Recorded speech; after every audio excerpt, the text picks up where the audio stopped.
Hello friends, books study YouTube channel पर आपका स्वागत है। दोस्तों, आज हम पढ़ेंगे एसएससी की जो प्रीवियस ईयर की इस क्वेश्चन पेपर की जो ये बुक है, इसमें से दिए गए 16/11/2022 को जो एसएससी का पेपर लगा था फर्स्ट शिफ्ट का, उसके मैथ के क्वेश्चन आज हम पढ़ेंगे। दोस्तों, इस बुक में न्यू परीक्षा पैटर्न पर आधारित 15 प्रैक्टिस सेट्स दिए गए हैं। इसलिए दोस्तों ये बुक काफ़ी अच्छी बुक है, क्योंकि इसमें न्यू पैटर्न पर आधारित प्रैक्टिस सेट्स दिए गए हैं। सामान्य गणित का दोस्तों पहला क्वेश्चन है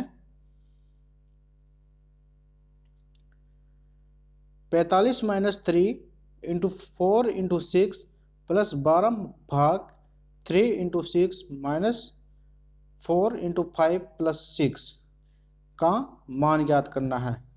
इसका मान ज्ञात करना है। इस प्रकार का क्वेश्चन दोस्तों जब भी आए, आपको एक फॉर्मूला का ध्यान रखना है, जिसका नाम है विबोडम्स।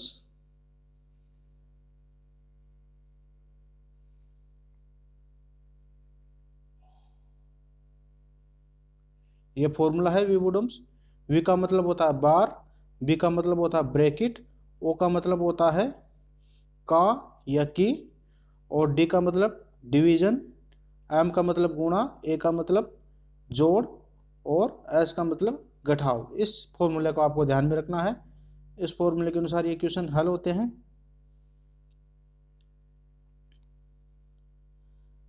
सबसे पहले हम इसको हल करने के लिए जैसा क्वेश्चन में दे रखा है उसको उतार लेंगे, फिर बाद में भाग वाले को हल करेंगे।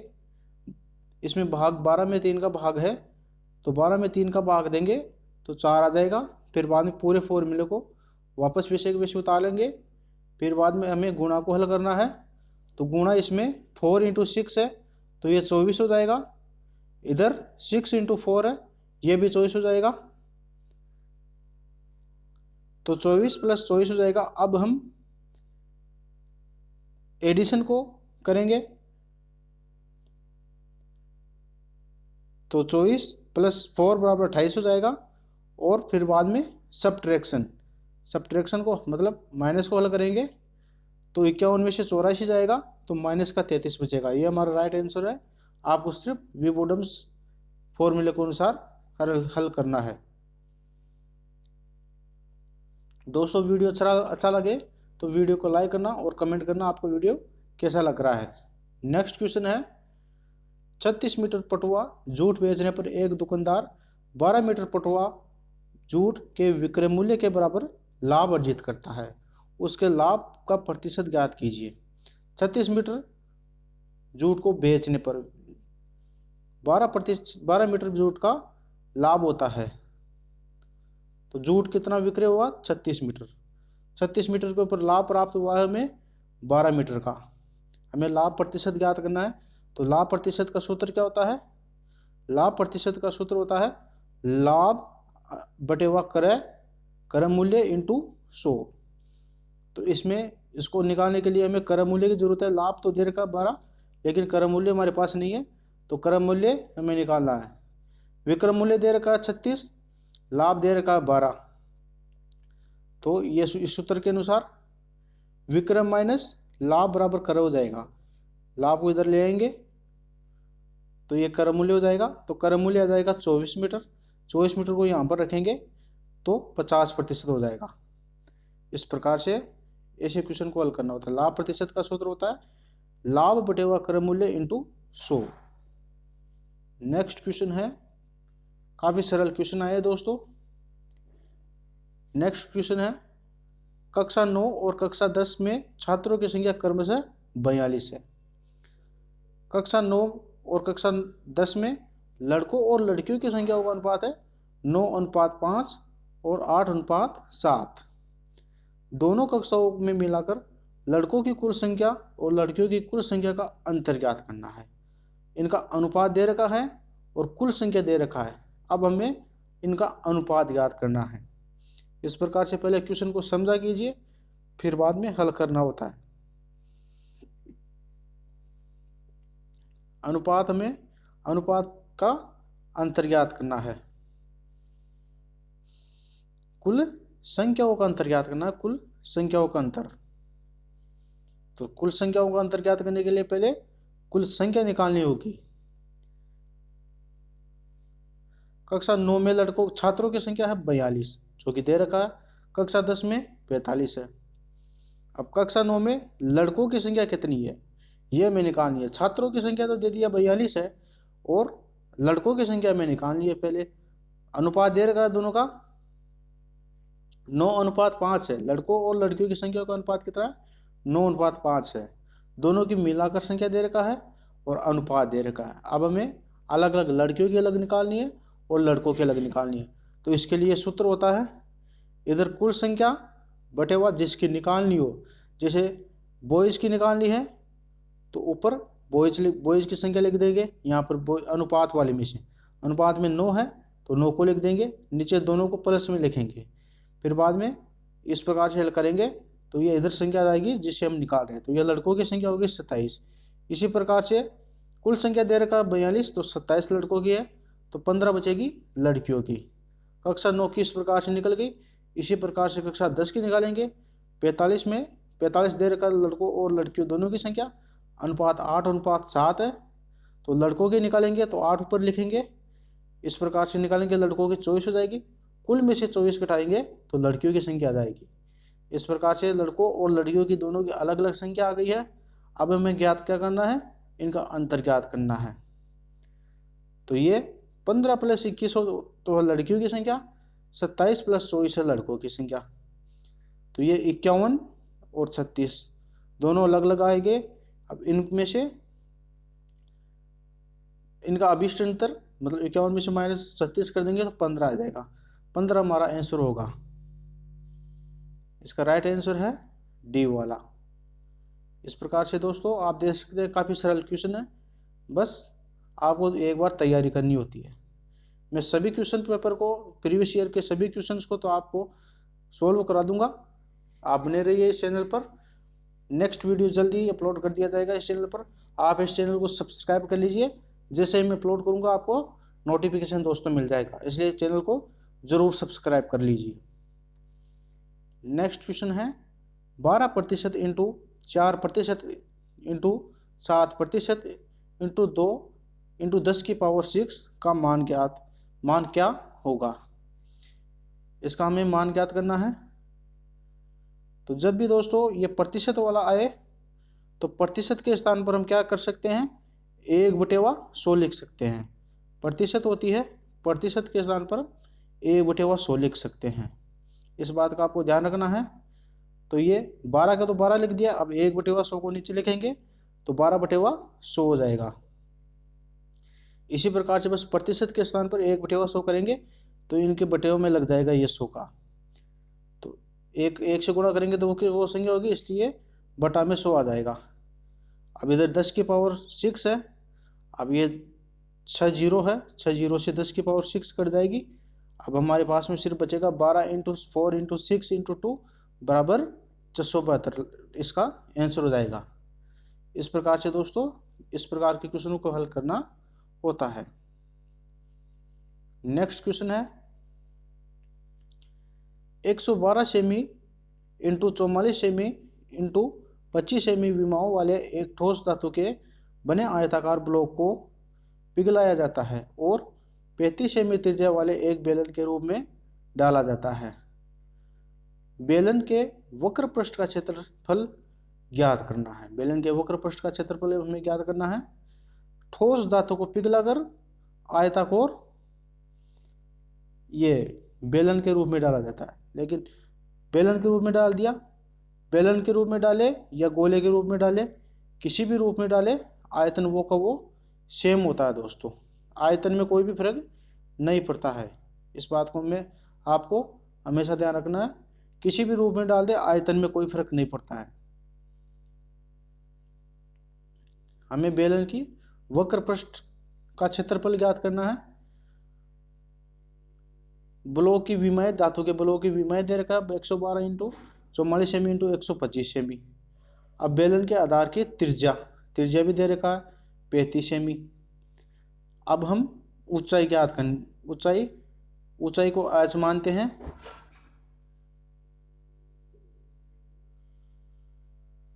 बेलन का आयतन होता है ये। हमें बेलन के वक्र पृष्ठ का क्षेत्रफल ज्ञात करना है। तो बेलन का वक्र पृष्ठ का क्षेत्रफल क्या होता है? 2πr(h) होता है, 2πr(h).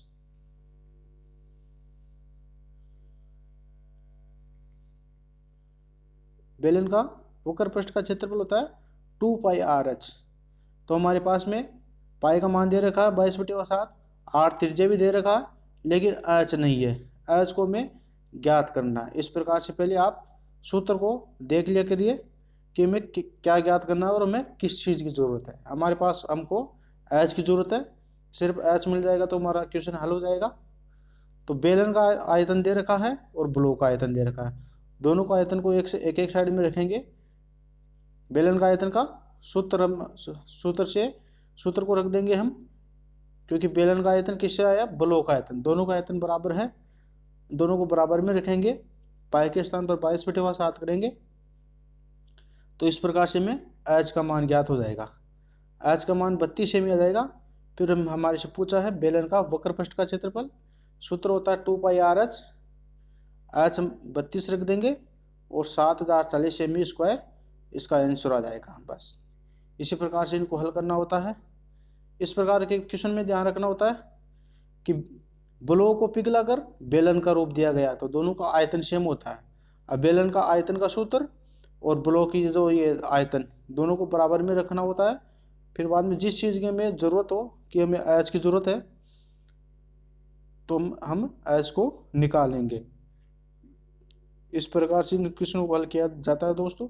नेक्स्ट क्वेश्चन है, साधारण ब्याज की एक निश्चित वार्षिक दर पर एक धनराशि प्राप्त मिश्र धन 4 वर्ष के बाद में 13,200 और 8 वर्ष के बाद में 16,400 होती है। साधारण ब्याज की एक निश्चित वार्षिक दर पर कोई धनराशि है, धनराशि हमें दे नहीं रखा है, कोई धनराशि है जो 4 वर्ष बाद में होती है 13,200, 8 वर्ष बाद में होती है 16,400। उसी धनराशि पर 10% वार्षिक ब्याज की दर से 3 से 1/5 वर्ष में साधारण ब्याज हमें ज्ञात करना है। तो साधारण ब्याज हमें ज्ञात करना है तो सबसे पहले मूलधन को हमारे को निकालना होगा। मूलधन मतलब कि राशि। सबसे पहले राशि को निकालना होगा। अब राशि किस प्रकार से निकाल सकते हैं? इस प्रकार के क्वेश्चन में 4 वर्ष के बाद में हुई 13,200, 8 वर्ष के बाद में हुई 16,400। तो इन दोनों का अंतर कितना हुआ? अंतर होगा वो क्या हो जाएगी?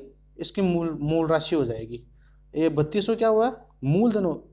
ये 3200 क्या हो गया? ब्याज हो गया। अब 4 वर्ष पहले कितनी थी? 13,200 थी। तो 4 वर्ष का ब्याज हो गया 3200। तो 3200 को घटाएंगे तो 10,000 आ जाएगा। ये मूलधन हो गया। इस प्रकार से मूलधन को निकाला जाता है। 4 वर्ष में मूल राशि ब्याज सहित कितनी हुई? 13,200। 8 वर्ष में ब्याज सहित कितनी हुई? 16,800। तो इन दोनों को घटाएंगे तो 3200 क्या आएगा? ब्याज आएगा। अब ये 3200 इस पहले वाले में से घटाएंगे तो मूलधन आ जाएगा। मूलधन आ गया 10,000। बस अब इसे हमारे को मूलधन आ गया 10,000, दर दे रखा 10%, टाइम दे रखा। बस इसी चीज़ की जरूरत होती है, दर की, टाइम की और मूलधन की। अब इस ब्याज का सूत्र क्या होता है?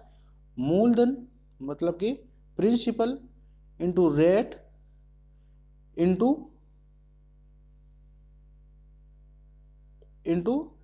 मूलधन इंटू ये टाइम, ये 3 चीज बटेवा 100। इन 3 चीज की जरूरत होती है। तो मूलधन हमारे पास में आ गया 10,000, दर है 10 और टाइम है 16। तो इसको हल करेंगे तो ये देखिए, ये साधारण ब्याज का सूत्र है principal into rate into time upon 100। तो इस प्रकार से आ जाएगा 3200 रुपये इसका अभिष्ट ब्याज है। नेक्स्ट क्वेश्चन है,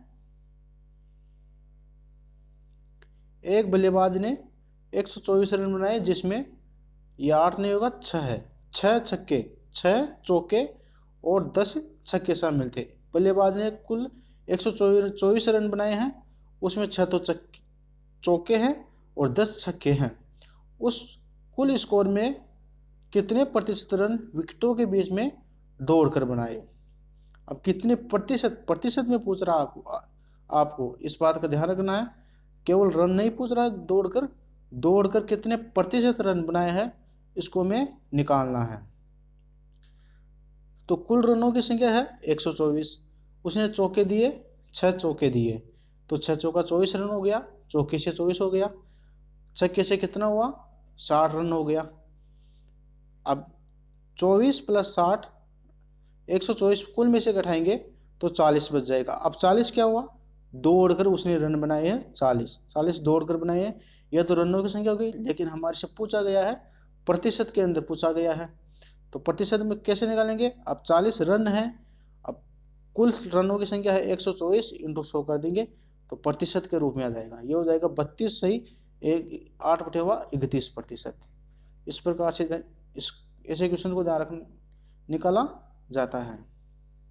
नेक्स्ट क्वेश्चन है, एक व्यक्ति 1600 मीटर लंबे मार्ग को 4 मिनट में पार करता है, उसकी चाल कितनी है। 1600 मीटर लंबा मार्ग है, उसको पार करता है ये 4 मिनट के अंदर, उसकी चाल हमें ज्ञात करनी है। चाल बराबर क्या होता है, दूरी बटे हुआ समय, डिस्टेंस इनटू टाइम बराबर चाल होती है।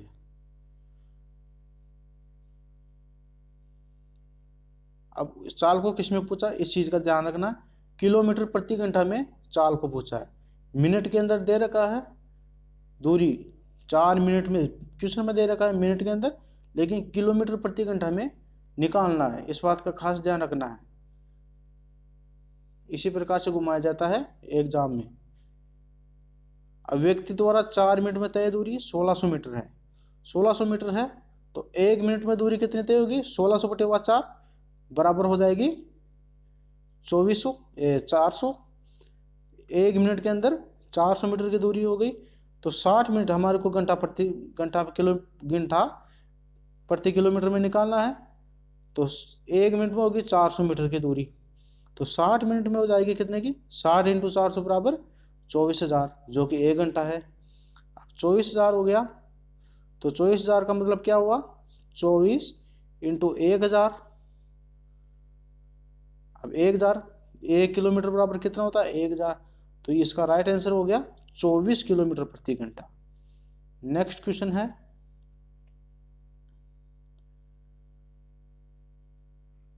रवि और सुमित के वेतनों का अनुपात है 4:5। यदि उनमें से प्रत्येक के वेतन में 6,000 की वृद्धि होती है तो उनके वेतनों का नया अनुपात 35:40 हो जाता है। सुमित का बढ़ा हुआ वेतन हमें ज्ञात करना है। शुरू में दे रखा है रवि और सुमित का वेतन का अनुपात है 4:5।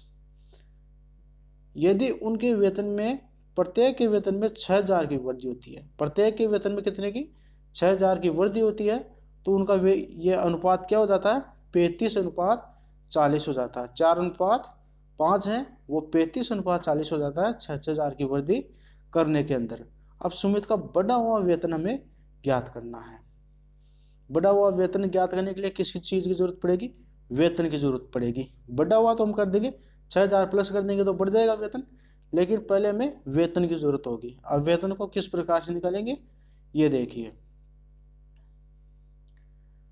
अब वेतन को निकालने के लिए वेतन बराबर क्या होता है अनुपात। यदि अनुपात के अंदर दे रखा है तो हम अक्स मान लेंगे, वेतन को कितना मान लेंगे अक्स मान लेंगे, और अनुपात दे रखा है 4 और एक का दे रखा है 5, तो 4 इंटू हमारे पास में अनुपात तो दे दिया 4 है, लेकिन इस अक्स को हमें ज्ञात करना, अक्स क्या है उसका वेतन है। इस प्रकार से ये रवि का है, तो अब इसमें से 4 इंटू अपॉन 5 इंटू प्लस 6,000 की वृद्धि हुई, तो फिर बाद में इनका यह नया अनुपात हो गया 35:40। इस प्रकार से फॉर्मूले को आपको लिखना है। इस बात का ध्यान आपको रखना है कि फॉर्मूले को इस प्रकार से लिखना है कि पहला अनुपात दिया गया 4:5, तो दोनों का अनुपात में लिख दिया। वेतन हमारे को पता नहीं है तो अक्स मान लिया हम वेतन को, प्लस 6,000 की वृद्धि किए तो नया वेतन क्या हो गया, यह नया वेतन हो गया। इस प्रकार से लिखा जाता है इस अनुपात वाले क्वेश्चनों को। अब इस हमारे को अक्स हम ज्ञात कर लेंगे, तो फिर उसमें 6,000 की वृद्धि कर देंगे तो नया वो सुमित का बढ़ा हुआ वेतन आ जाएगा।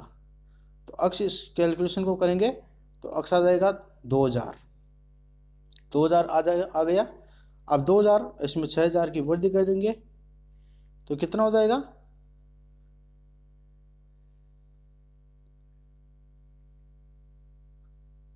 2000 आ गया कि 2000 क्या आ गया, अक्स का मान आ गया। अब उसका सुमित का 5 अनुपात के अंदर दे रखा, तो 2000 इंटू 5 बराबर कितना हो जाएगा, 10,000। 6000 वृद्धि का किया तो 16000 आ गया, 16000 इसका आंसर है। इस प्रकार से अनुपात वाले क्वेश्चनों को, ऐसे क्वेश्चनों को हल किया जाता है। आपको ध्यान में यह रखना है कि कैसे क्वेश्चनों को किस प्रकार से हल किया जाता है, बस उसी प्रकार के आप क्वेश्चंस को नोट करते रहिए, बस आपको फिर बाद में एग्जाम में आसानी से आप ऐसे क्वेश्चनों को हल कर सकेंगे। कोई भी संख्या हो, क्वेश्चन को हल करने का तरीका आना चाहिए, फिर किसी भी क्वेश्चन को आप हल कर सकते हो। नेक्स्ट क्वेश्चन है, मानव वस्तु का विक्रय मूल्य अक्स रुपए है।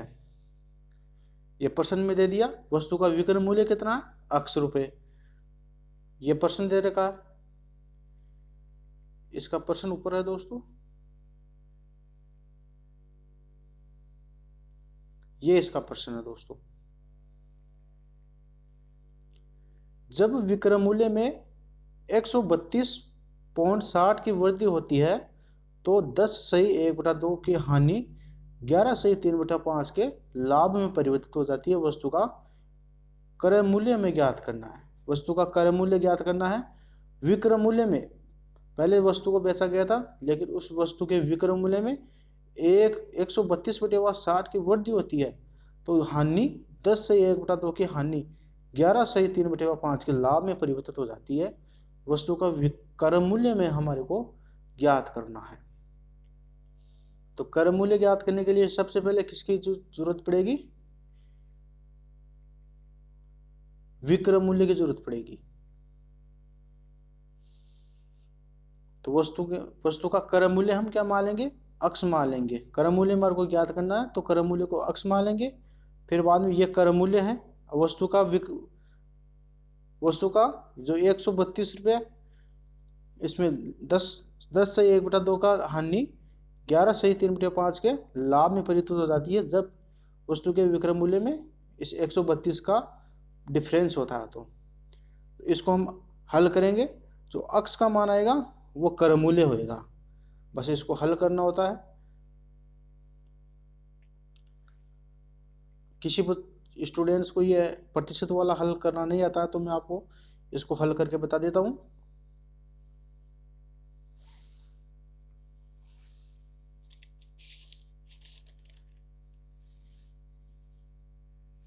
दस सही 1/2 प्लस 11/3/5 इसको हल करना है।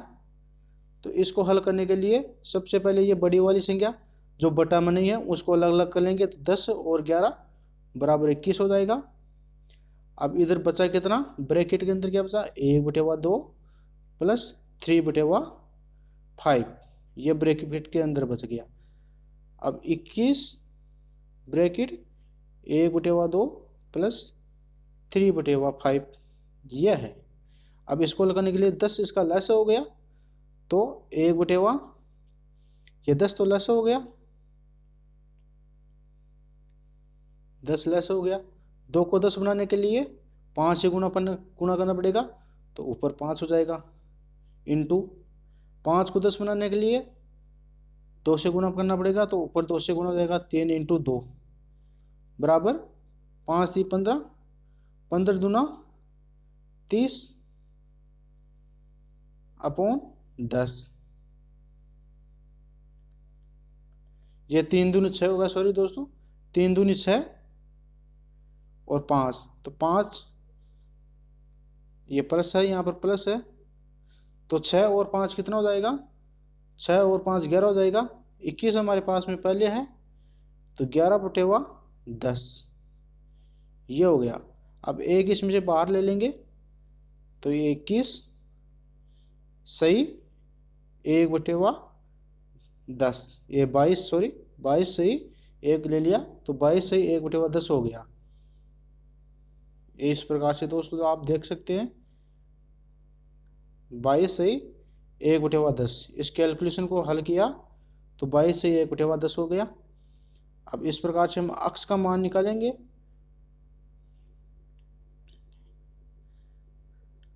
तो अक्स का मान ये हो जाएगा, इसे हल करने के अंदर अक्स का मान 600 रुपये आ जाएगा। किसी भी कैलकुलेशन में कोई आपको दिक्कत आ रही है तो आप कमेंट कर देना, मैं सोल्व करा दूंगा कैलकुलेशन को। काफ़ी सरल कैलकुलेशन होती है इस एग्ज़ाम में। ये थे दोस्तों इस फर्स्ट शिफ्ट वाले पेपर के 10 क्वेश्चन। नेक्स्ट वीडियो में इसके 15 क्वेश्चन बाकी हैं, उनको और करवा दूंगा। टोटल 25 क्वेश्चन आए थे, 15 को नेक्स्ट वीडियो में करवाऊंगा। मिलते हैं दोस्तों अगले वीडियो में। और चैनल को दोस्तों आप ज़रूर सब्सक्राइब कर लेना, ताकि इस चैनल के आने वाले वीडियोज़ का नोटिफिकेशन आपको मिलते रहे।